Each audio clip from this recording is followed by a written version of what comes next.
Bom dia, boa tarde, boa noite. Eu sou Gustavo Groma e a gente está começando mais um Bora Varejar, mais um episódio semanal do nosso Bora Varejar, do seu, enfim, um webcast de produção da Mercado e Consumo, a mais relevante plataforma de varejo e consumo do Brasil. Aqui nesse canal a gente debate tendências, insights, perspectivas. Eu gosto de falar que a gente conta histórias do mercado. Aqui do meu lado eu tenho a Ayana Freitas, editora-chefe da Mercado e Consumo, que vai participar desse episódio do Bora Varejar. Tudo bem, Ayana? Tudo ótimo, Gustavo. Prazer estar aqui mais uma vez, semanalmente com episódios novos aqui do Bora Varejar, falando sobre tudo que se relaciona a varejo e consumo no Brasil e no mundo, e também no nosso site, mercadoeconsumo.com.br, a todo instante. Então, bora varejar.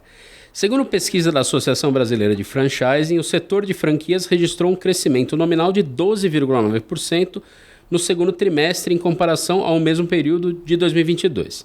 Ainda segundo o estudo, o segmento apresentou um salto no faturamento, indo de 48 para 54 bilhões de reais. Em comparação com anos anteriores, em relação ao segundo trimestre de 2021, o aumento da receita foi de 31,9% e, em relação a 2019, 25,8%. Para falar um pouco sobre tudo isso, né, sobre esse universo de franquias, vamos receber aqui no Bora Varejar hoje a Adriana Auriemo, vice-presidente da ABF, que é a Associação Brasileira de Franchising. Muito obrigado pela presença, Adriana. Eu que agradeço, adoro falar de franchising, vai ser uma delícia essa conversa. Então, começando de uma maneira tranquila, simples, quer dizer que a gente está num bom momento de franquias aqui no Brasil, Adriana? Pois é, você vê que mesmo com tantos desafios que a gente está passando agora, mesmo assim, o franchising vem crescendo, continua crescendo, já é o 8º trimestre consecutivo que a gente cresce. O setor, você falou do último trimestre, mas se a gente pegar o primeiro semestre de 2023 frente ao primeiro semestre de 2022, foi um crescimento de 15%. É um setor que faturou em 2022 mais de 211 bilhões de reais, que emprega hoje mais de 1.600.000 pessoas de maneiras diretas e 5 milhões de maneira indireta, ou seja, é forte. Muito forte. A gente está falando de um setor, e aí, se é que a gente pode dizer assim, são vários segmentos, né? Isso. Food service, por exemplo, tem muita franquia, moda, enfim, tem segmentos que são mais representativos hoje? A gente tem, na verdade, diversos segmentos. Eu falo que tem franquias para todos os gostos, para todos os bolsos, mas a gente teve alguns destaques nesse último trimestre, né? Setores que cresceram um pouquinho mais do que os outros. Todos os setores cresceram, mas alguns se destacaram. Entre eles tem hotelaria e turismo. Olha. A gente viu que as viagens voltaram. Foi um setor que sofreu na pandemia, né? Agora ele já está em recuperação. Viagens, tanto viagens pessoa física, viagens de lazer, quanto viagens de negócio também, que era algo que o pessoal tinha dúvida se ia voltar ou não, voltaram.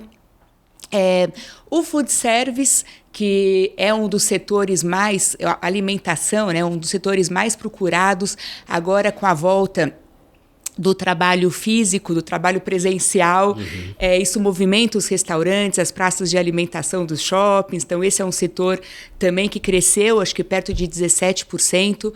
O hotelaria e turismo, se não me engano, cresceu 18,5%, ou seja, um crescimento significativo. O food service cresceu também. Moda também cresceu. Moda era o outro setor que também sofreu muito na pandemia. Agora, pelas mesmas razões, a gente vê a turma voltando a se arrumar, a sair. E são setores onde a gente viu muita tecnologia investida durante a pandemia para as vendas online, para as vendas nos canais digitais, o delivery de alimentação, mas também as entregas, as vendas pelo WhatsApp. Tudo isso agora está acoplado àquela venda física que já existia. Isso ajudou bastante no crescimento desses setores. E saúde, beleza e bem-estar, que era um setor que já vinha em recuperação, foi acho que um dos que cresceu mais rápido, um dos que voltou mais rápido pós-pandemia, continua crescendo também. A Ayana sempre brinca que eu sempre falo sobre a pandemia. Primeiro que, assim, a gente vai ter que continuar falando durante algum tempo. Pois é. Segundo que é a primeira vez que eu estou falando com a Adriana e com a Adriana eu nunca falei sobre a pandemia. Tá valendo, né?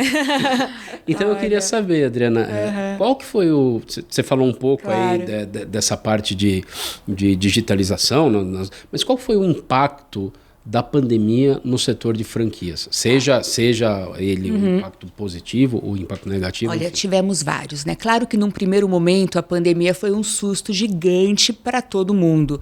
Eu mesma, na minha empresa, eu sou franqueadora também, agora que você vê todas as tuas lojas fechando, todos os teus franqueados, assim, meio que uma situação quase que de, né, pessoal, o que vai acontecer, incertezas e tudo mais. Aí a gente viu a força do franchising. Porque quando você está junto, quando você tem muitas cabeças pensando na solução, é mais rápido e você sente mais segurança em achar o que eu vou fazer agora, como é que eu vou lidar com isso, como é que eu vou negociar com os fornecedores, como é que eu vou negociar com os pontos comerciais. Claro, como eu te falei, tiveram setores que sofreram mais do que outros. Setor de moda, setor de alimentação, eventos, turismo, todos esses que dependiam muito do presencial sofreram muito mais do que os setores de serviços, setores de home office, que inclusive alguns até cresceram. A gente viu muita procura, por exemplo, pelas microfranquias de trabalho de casa, aquela a gente fala das microfranquias home base, onde você trabalha da sua própria casa. Então, tiveram algumas oportunidades aí. Mas, de uma maneira geral, foi complicado. O que a gente percebeu? Uma união maior, franqueador-franqueado, aqueles franqueadores que souberam trazer a rede para junto deles nesse momento, conseguiram provar que trabalhando junto é muito mais fácil. Ou seja, não era culpa de ninguém, não era culpa do franqueado, não era culpa do franqueador, era uma situação que para os dois lados estava difícil. Então, vamos construir junto. E aí, uma vez que você abraça a rede, essa rede cria um vínculo bem grande.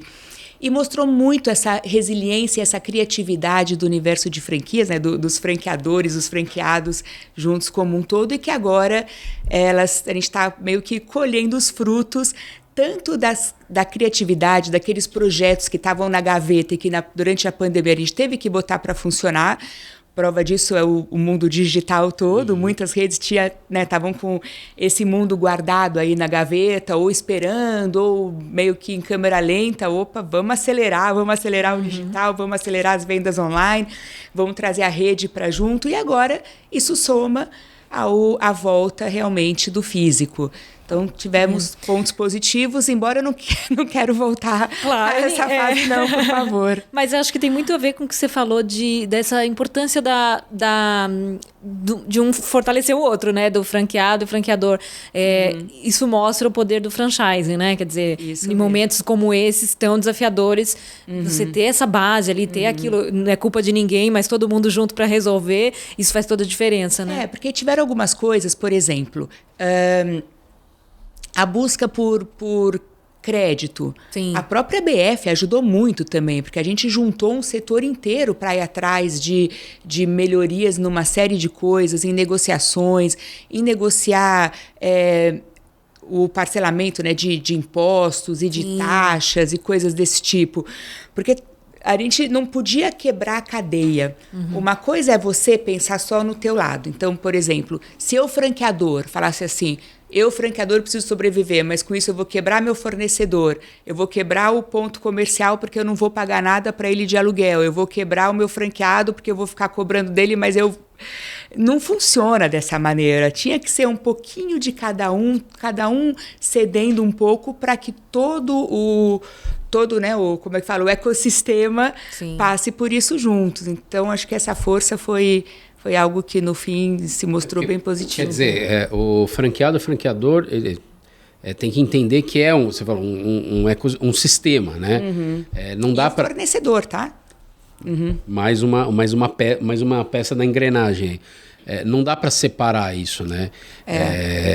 E aí, qual a importância do relacionamento, de manter esse bom relacionamento entre essas duas partes, e aí vamos colocar a terceira, o fornecedor.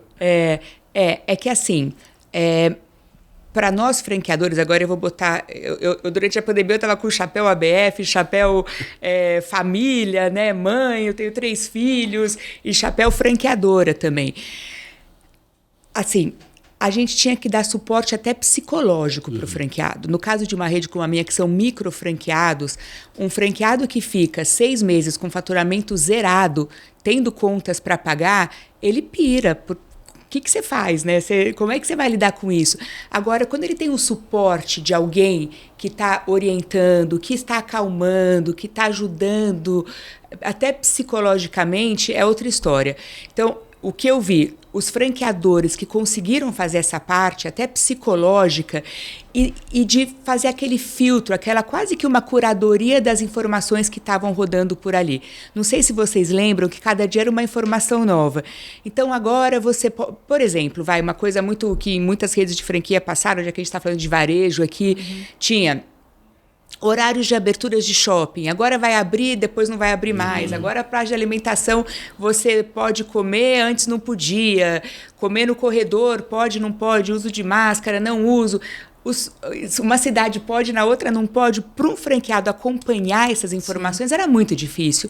Para uma franqueadora que tem equipe para isso, a equipe fazia esse filtro e passava a informação correta. A mesma coisa na parte dessas leis que foram surgindo, né, de coisas do tipo, agora você pode antecipar férias, lembra que teve isso? Sim. Você pode, sei lá, tinha um monte de coisa, eu já nem lembro mais que eu quis apagar isso aqui da minha cabeça, mas teve uma série de coisas assim que para alguém que pegava informação solta, para aquele franqueado que às vezes pega pincelado, ele se confunde. E tendo alguém, tendo uma estrutura por trás, tendo uma ABF, porque a ABF fez um trabalho incrível durante esse período de informação, de colocar os advogados para falarem com os franqueados todos, com as redes franqueadoras, orientar o que ele deve fazer, o que ele pode fazer, o que ele não pode, como é que a gente lida com os pontos comerciais, tentar negociar também em conjunto com os pontos comerciais, porque como eu te falei, a gente também não podia quebrar com eles, não adianta falar só não vou pagar nada, porque se o shopping quebrar, a gente perde o nosso espaço.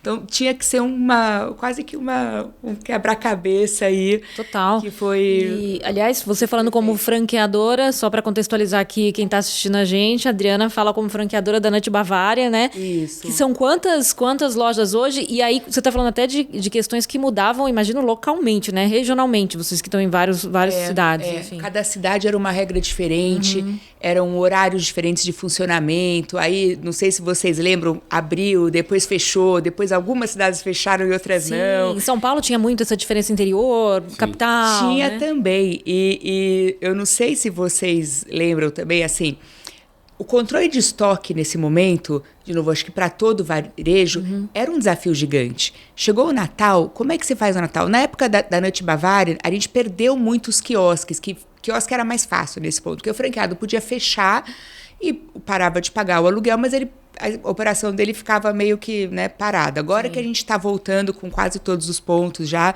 gente deve fechar o ano aí com perto de 170 pontos funcionando, fixos, né, fora os outros todos móveis e outros canais, mas nossa, já até me perdi que eu ia contar aqui para vocês. Essa diferença que foi até se adaptar a questões regionais e tal, da adaptação. Né? Tinha estoque. Então, por exemplo, vou mandar toda a mercadoria de Natal. 2020 foi um Natal que a gente não sabia o que ia acontecer. Só que quem trabalha com alimentação, por exemplo, empresas como a minha e tantas outras que vendem panetone, você tinha que fechar o período de panetone em junho, no auge da pandemia. E abrir? Abre ou não abre? Se você não vender no Natal, você não vai vender nunca mais aquele produto. São produtos perecíveis. O pessoal de alimentação passando pela mesma coisa. Moda, a mesma coisa. Inverno, verão, vou comprar a coleção do verão do ano que vem, mas será que no verão do ano que vem as pessoas vão estar dentro de casa ou vão estar na praia? Não, eu fico pensando que também não adiantava olhar para trás, porque 2019 não significava nada. Tipo, se era mesmo ser depois, mais, menos produto. 2021 teve uma abertura e depois fechou de novo. Enfim, foram momentos muito instáveis, né? Uma visibilidade gigante.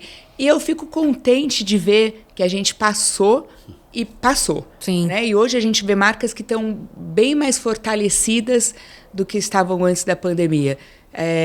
Muito investimento em otimização de recursos, em treinamento de equipe, fazer mais com menos em todos os aspectos. Atendimento, assim, com o cliente, maneiras de enxergar o consumidor, canais de vendas. A gente viu muita criatividade sendo usada para isso. Acho que o brasileiro foi, de uma maneira geral, o empresário brasileiro foi muito competente nessa A gente falou um pouco de números, né, em relação ao mercado brasileiro, bons números, né, atualmente. Como que é o mercado brasileiro de franquias em relação ao resto do mundo, Adriana? Até uma pergunta interessante essa, porque assim, o franchising brasileiro em relação ao resto do mundo, ele é referência. Hoje a ABF, que é a Associação Brasileira, né, brasileira de Franquias, é a segunda maior associação de franchising do mundo, só perde para a IFA, que é americana, que é, enfim, é IFA porque é International Franchising Association, mas nós somos a segunda maior e uma das mais bem conceituadas no mundo inteiro. A gente tem hoje a maior feira de franquias do mundo, é a nossa feira da BF, o maior portal do mundo é o nosso portal, o portal do franchising. Nós temos lei de franquias no Brasil, que são poucos os países que têm. Essa lei traz uma segurança enorme para quem vai investir em franquias, porque ela traz a confiança de você saber o que você está comprando.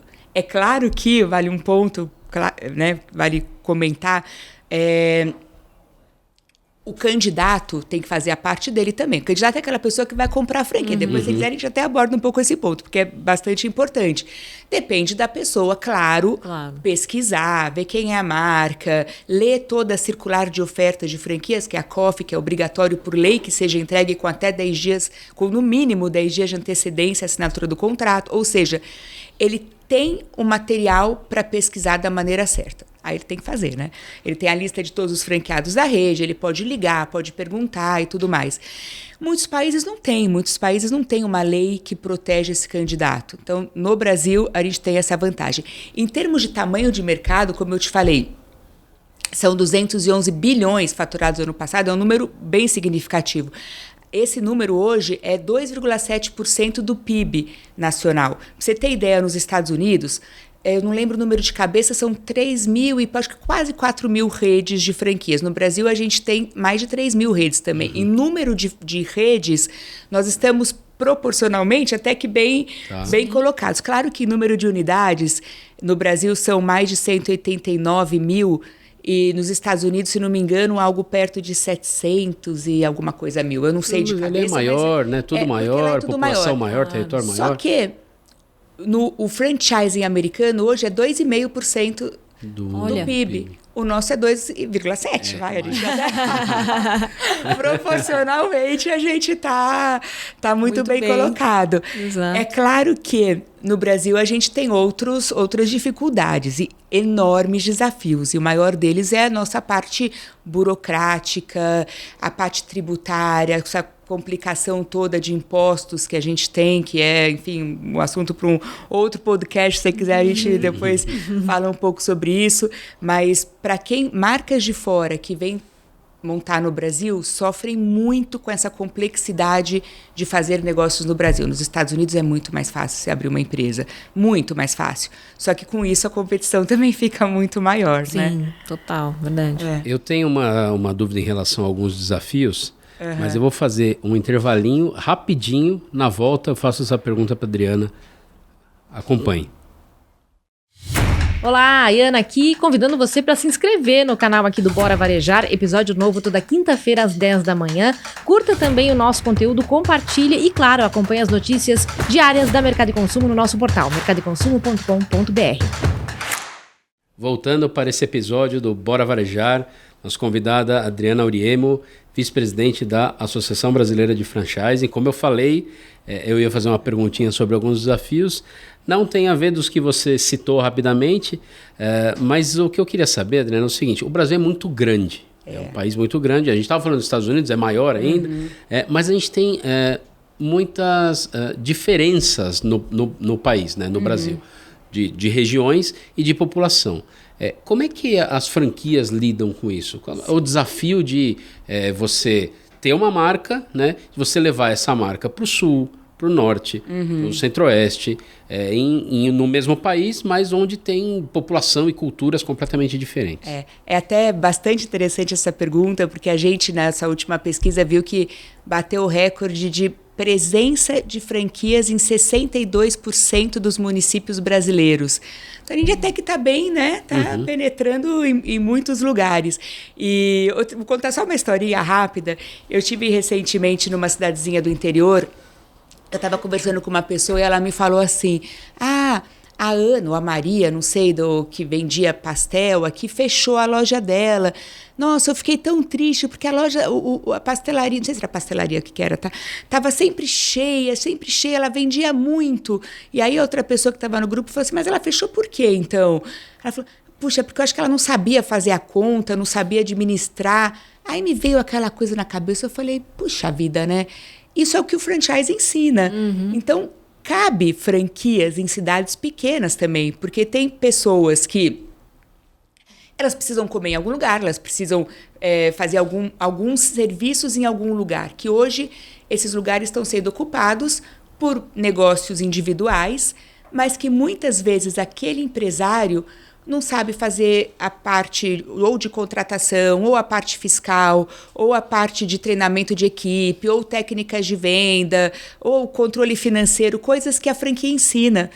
E muitas vezes é mais barato pagar esse royalties do que o custo que ela tem para ter alguém ali a mais para fazer isso. Aquela visão de você achar que só cabe em cidade grande, eu acho que em muitas cidades menores cabe o franchise. Aí tem os seus desafios, tá? E a gente tem visto que, claro, eixo Rio-São Paulo é onde mais tem franquia, sem dúvida nenhuma, nas grandes capitais, etc., continua sendo o maior número de franquias. Mas a interiorização é algo que está lá, está constante e está acontecendo. E aí entra um pouco da tecnologia que ajuda muito nessas dificuldades. Ainda tem algumas que eu vou contar, mas só voltando no tempo um pouquinho. Logística era algo muito difícil para você mandar mercadoria, ainda é, tá? Mandar para o norte, nordeste ainda é um fator difícil, mas já melhorou bastante. Captação de franqueados. Como é que você vai anunciar a tua franquia? Você que é de São Paulo vai anunciar num outro estado. Antes você tinha que ir lá presencialmente, participar de um evento físico. Era um investimento muito grande para as franqueadoras. Hoje, com o mundo digital, você não precisa mais disso. A mesma coisa para treinamento, para toda a capacitação e para a supervisão também. Aquelas visitas aos pontos, já tem empresas que fazem isso terceirizadas com clientes ocultos em todas as cidades, já dá para você fazer com câmera, dá para você ter câmera em todos os estabelecimentos, ou seja, tem maneiras de você cuidar de um ponto à distância, coisa que não tinha antes, o que facilita muito esse processo. Aí tem continuam os nossos desafios. Um deles, adaptação regional. Claro que tem cidades que têm gostos diferentes, que têm vocabulários diferentes, que tem, às vezes, até termos que você precisa adequar para aquela região, para aquela situação. Mas isso eu acho que é a parte mais fácil. A parte mais complicada ainda é a parte tributária. Substituição tributária, você mandar produto de um estado para outro com regras diferentes.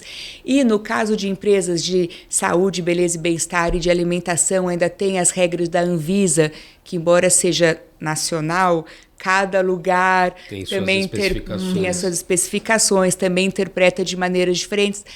Ou seja, os desafios ainda existem, mas já está muito mais fácil você entrar em outras regiões. E o que a gente tem visto também são regiões que tem, assim, o agro acaba trazendo também mais dinheiro, mais recurso, e são regiões que estão crescendo bastante com franquias, essas regiões que são mais focadas no agronegócio. Muito legal. Pegando o gancho de agro que você citou agora, lembrando um pouco da ABF desse ano da feira, passeando pelos corredores, e sempre muitas empresas deixam para lançar sua expansão por meio de franquias na ABF e tal, ou fazem uma loja diferente para lançar lá, mostram um modelo diferente.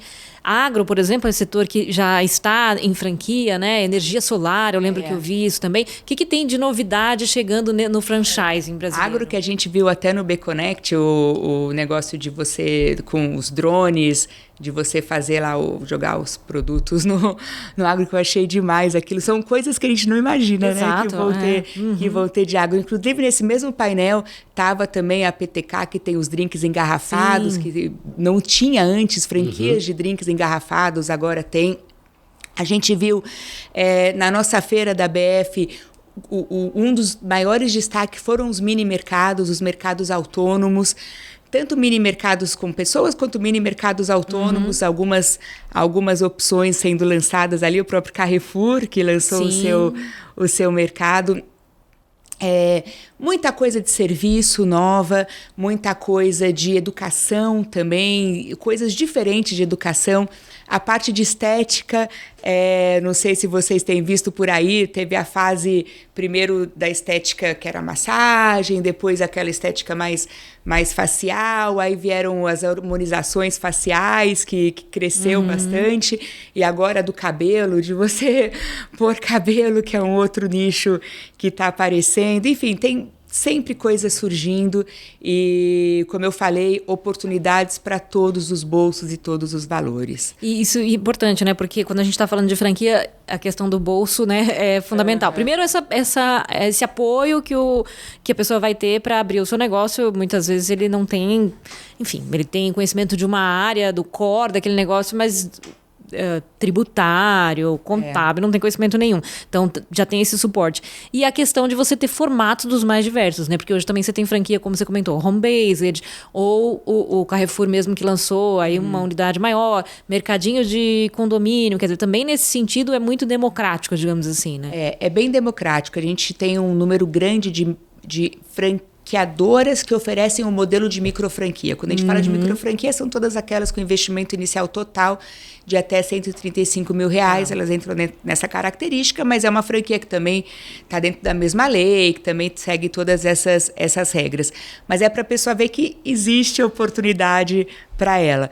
É claro que aí o candidato ele tem que analisar muito bem o perfil dele para ver aonde que ele quer entrar, porque às vezes a franquia ela é mais barata, mas ela exige algumas características que ele não tem. Tá. Tem muita coisa, por exemplo, a gente falou de home-based, algumas você pode ficar lá quietinho na tua casa, outras você é o vendedor. Você, franqueado, tem que fazer a venda. Se você não tiver um estilo vendedor, estilo que eu digo característica pessoal, de ser proativo, ser comunicativo... Vai influenciar no resultado, né? Vai influenciar no resultado. Então, você tem que analisar quem sou eu aqui, qual é o meu estilo, com o que eu me dou bem... E aí você procura uma franquia dentro dessas características. Tem, como eu te falei, tem para todos os estilos, né? E, claro, aonde você vai montar. A gente estava falando de cidades que antes não tinham franquia, agora estão começando a ter. O espaço é mais aberto, mas tem outras cidades que vai abrir uma loja... Vou falar qualquer coisa, tá? Não estou falando de coisa certinha, assim, pontual. Mas, por exemplo, vou abrir uma loja de chocolate numa cidade pequenininha que já tem 10 lojas de chocolate, não é o caso. Então, a análise do ponto, do local, aonde você vai montar, é primordial para o sucesso do negócio também. Muito bom. O que a Adriana estava respondendo agora há pouco, que me interessei assim, uma franquia de pôr cabelo. Tamo aí, hein, pessoal, tamo aí. Tá na moda agora. Então, eu não acho necessário. Então, mas é que tem gente que precisa, entendeu? Eu acho que se eu fosse homem, eu ia querer ser careca. Acho tão mais prático. É prático. Muito mais, realmente. É prático. Mas assim, nada que não resolva assim, ser careca por opção, não por obrigação. Tá bom, né? tá bom. Tem razão. Mas sabe, essa questão de cabelo, eu há pouco tempo vi também franquia e eu nem sabia que existia, mas uma coisa que eu não sabia que existia, que era franquia de salão de beleza mesmo, né? Eu não sei se é um mercado que já existia com força. Já tinha, mas tem. Tem, agora com mais, pelo menos em São Paulo, você vê mais... Inclusive desses express. Opções, né? Sim. Você ter os salões express, tanto de unha, de escova, aquela coisa rápida que você entra, resolve a vida e sai. É muito prático, exatamente. Adriana, qual que é o segredo de uma franquia de sucesso? Olha só. Ó, que pergunta fácil. Pergunta de $1 milhão aqui. Né? Vou falar da franquia. Franqueado, a franquia para o franqueado e depois a franquia para o franqueador. Tá? Você ter uma rede de sucesso, o que é importante, o que é importante para o franqueado. Para o franqueado, acho que uma série de coisas que vai desde da escolha da franquia certa, eu já falei um pouquinho sobre isso, mas você pesquisar muito bem a rede que você vai entrar, não só pelas características pessoais suas em relação ao negócio que eu já falei, mas também por quem é aquela rede. É uma rede idônea, é uma rede que faz o que está falando que vai fazer. De novo, a lei de franquias, ela não exige que você trabalhe de uma certa maneira, mas ela exige que você seja transparente com a pessoa que quer comprar a tua marca. Ela exige que nesse documento que a franqueadora vai entregar antes de você assinar o contrato, que tenha ali toda a regra do jogo. Então, cabe ao franqueado ler essa regra do jogo e ver É isso que eu quero? Eu entendi essa regra? E ligar para os franqueados que tem lá, porque pela lei você franqueador, é obrigado a entregar toda a lista de franqueados, ligar para alguns pelo menos, como é o seu dia a dia, a franqueadora está falando aqui que ela faz isso, ela realmente faz, como é que é o treinamento, como é que é o suporte, ver se encaixa. Uma vez que você escolheu a franquia, escolheu o bom ponto, que eu já falei aqui também, o local onde você vai abrir. E aí, isso poderia também dar motivo aqui para um podcast inteiro sobre escolha de ponto, aonde abrir franquia. Mas é bastante importante escolher certo. Uma vez que você foi, escolheu, montou, aí você tem que fazer o seu papel. E isso é o ponto que, a meu ver, é mais importante de todos, é você entender o papel das partes. Porque ainda tem gente que compra franquia achando que é um negócio financeiro. Vou botar o dinheiro lá, a franqueadora vai trabalhar por mim. E não é isso. O franqueado é o empresário, ele tem que saber qual que é o papel dele ali na história. Tem um livro que eu gosto muito que chama Os 7 Franquehábitos, do Danny Santini, que ele é baseado em pesquisas com vários franqueados de sucesso, franqueados, né, de boa performance. Ele levantou quais são os 7 hábitos que o franqueado de sucesso tem. Não vou falar todos aqui até, porque assim a pessoa compra o livro, mas alguns são bastante interessantes. Um deles é aquele franqueado que trabalha com a franqueadora, que trabalha junto com a franqueadora, aquilo que a gente estava falando da pandemia, né? Vamos pensar junto? Não é um ataque, não é uma guerra, a gente está no mesmo barco. Sim. Vai ser bom para mim, vai ser bom para você. Eu vou te sugerir aqui, você vai fazer ali. E parece simples, mas depende muito da tua mentalidade em relação a isso. Você enxergar a franqueadora como alguém que está fazendo junto com você e não alguém que vai fazer por você. Ação local também é primordial. É praticamente obrigação do franqueado trabalhar na região dele. Então, vamos supor, você vai abrir, não sei, que bairro que vocês moram? Fala um bairro qualquer aí. Eu moro no Ipiranga. Então, vamos pegar o Ipiranga. Você vai abrir uma loja no Ipiranga. Você conhece muito mais aquela região do que a franqueadora, que às vezes está no Rio de Janeiro, a sede. Aí é você que tem que entrar em contato com o comércio local para fazer propaganda do seu negócio. O seu negócio pode ser serviço, varejo. Eu vou falar de varejo, de lojinha aqui, que eu gosto de lojinha. Você vai entrar em contato, vai fazer as campanhas, vai, enfim, promover o teu negócio ali naquela região. O local é trabalho do franqueado, tá? Ações locais. E muitas vezes o franqueado coloca lá e fica quietinho. Acha que a franqueadora vai fazer tudo. Normalmente a franqueadora cuida do institucional, da marca como um todo. O local é papel do franqueado. Outra coisa, ele está sempre se renovando, está ganhando conhecimento novo, pensando grande, né? Querendo fazer o negócio melhor e maior. E aí tem outra série tem outras dicas aí nesse livro que é muito bom, dos 7 franquehábitos. E para a franqueadora, eu vejo assim, a responsabilidade de crescimento é algo primordial. A franqueadora que vai crescer, ela tem que... A franqueadora que vai virar franqueadora, primeiro ela tem que ver se as razões para virar franqueadora são as razões certas. Porque se for só para ganhar dinheiro com taxa de franquia, não vai dar certo. É responsabilidade nossa e assim, você tem que pensar que quem está investindo no teu negócio está pondo muitas vezes o dinheiro da vida dele ali. Não é nem justo você pegar... Deixa eu pegar a taxa de franquia, agora se vira aí, franqueado, faz você a tua parte. Não é legal isso. Então, responsabilidade na hora de vender o teu negócio, falar a coisa certa, ser transparente, explicar muito bem o papel das partes, fazer o seu papel e virar franqueador pela razão certa. Tem milhões de razões certas, tá? Tanto para virar franqueado quanto para virar franqueador. Uma delas é ganho em escala, você vai conseguir negociar melhor com os fornecedores, claro, né? No caso da Nut Bavarian, se você for ter um quiosque, você vai negociar 10 quilos de amêndoa, você vai conseguir um preço com o produtor de amêndoa. Eu vou negociar 1,5 toneladas por dia, eu vou conseguir outro preço. Claro que toda a rede se beneficia disso. Você conseguir ocupar áreas onde sozinho você não estaria.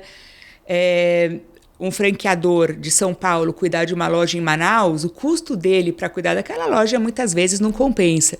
Tem a questão tributária também, que muitas redes, quando você trabalha dentro do Simples, você tem benefícios que, né, que acabam fazendo com que o negócio seja mais interessante na mão de um franqueado.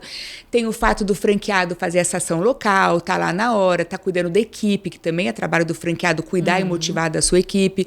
Se você entender esses dois lados e trabalhar com respeito pelas partes e pelas partes todas, franqueado, franqueador e fornecedores aqui não só de matéria-prima, dos produtos, como de espaços físicos, os pontos comerciais e toda a cadeia que gira em volta, aí eu acredito que a rede tem mais chance de dar certo.